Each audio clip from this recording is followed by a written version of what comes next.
Hello everyone. I was singing from my hymn book in 6 or 7. Omo Olorun lo Sogun láti lọ pàdé ọba. This is one of my favorite hymn, and I'm going to sing it in a slow version. Okay. Omo Olorun lo Sogun láti pàdé ọba.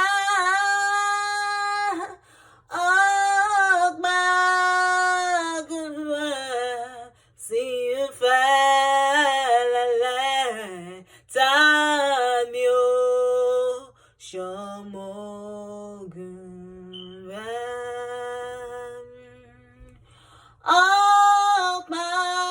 Ọgbàgùnwà sí ìfẹ́lẹ́lẹ́ ta ni ó ṣọmọgùn rẹ̀.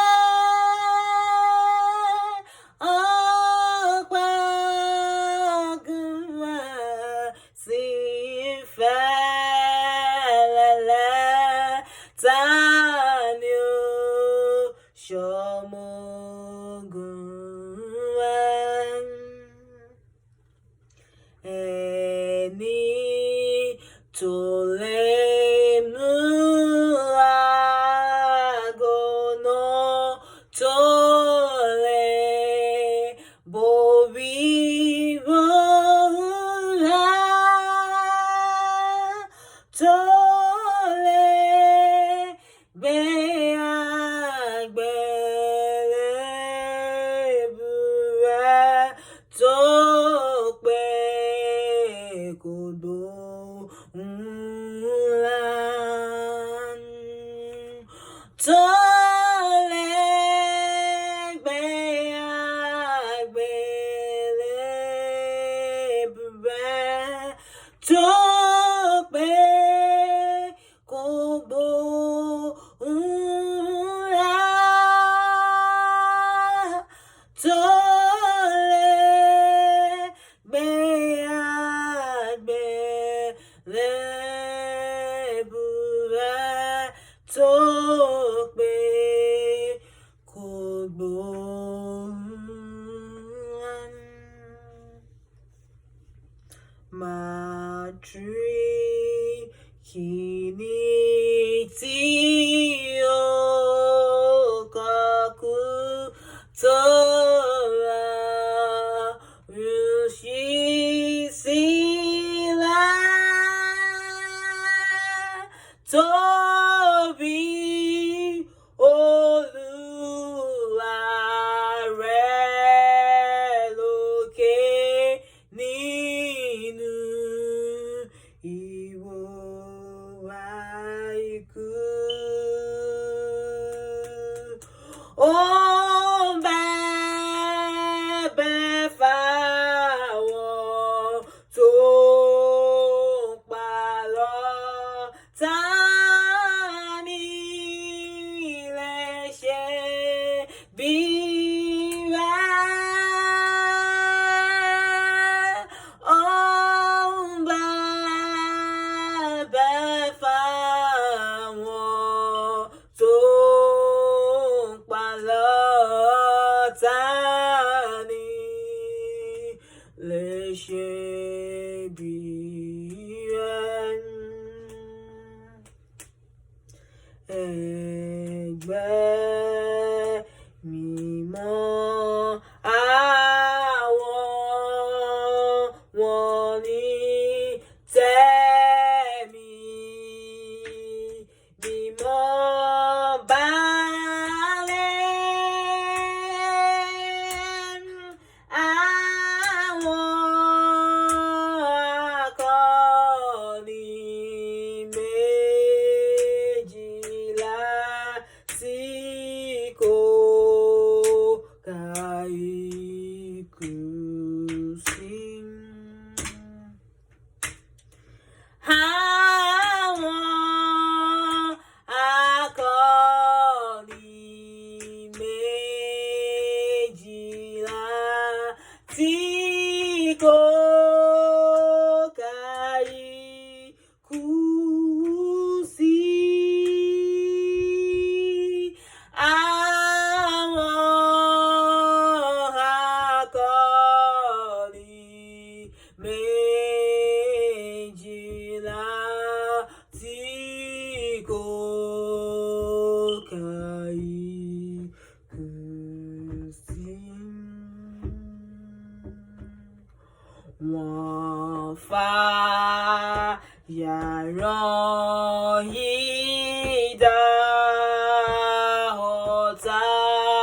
wọ́n bá ẹ̀rọ kọjá.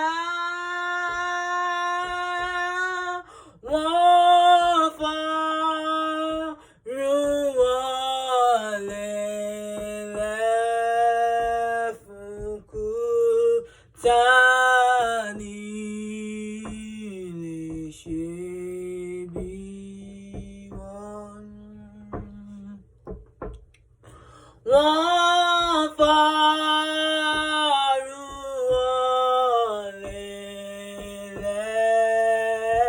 fún kúta ní lè ṣe bí wọ́n.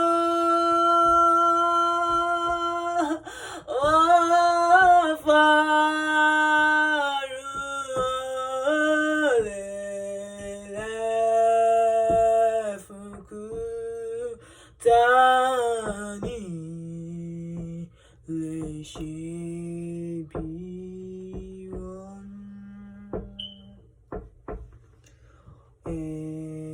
Ẹgbẹ́ ogun tágbà ṣèwé tọkùnrin lóbìnrin. Wọ́n yìí tẹ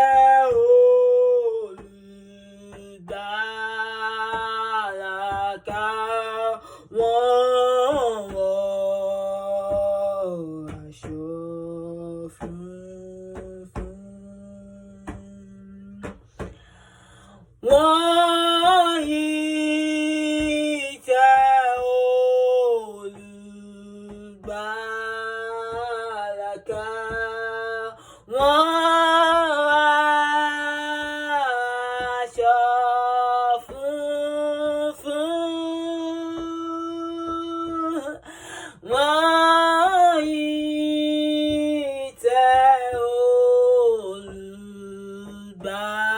Olùgbàlà ká, wọ́n wọ aṣọ funfun.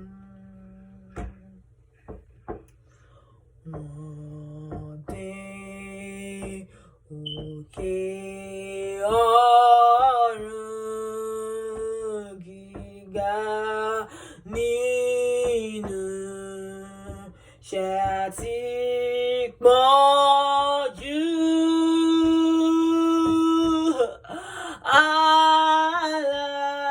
Ọlọ́run fún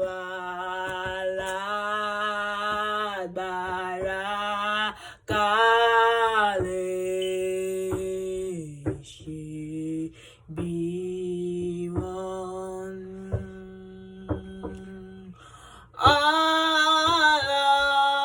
Ọlọ́run fún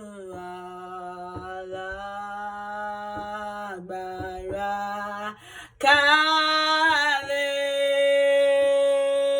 ṣe bí wọ́n.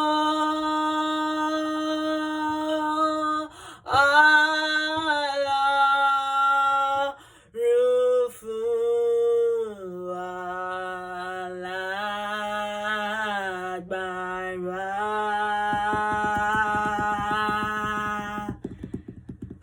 ká lè ṣe bí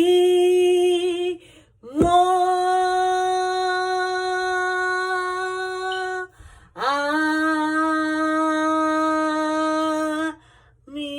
Amen. Thank you for watching.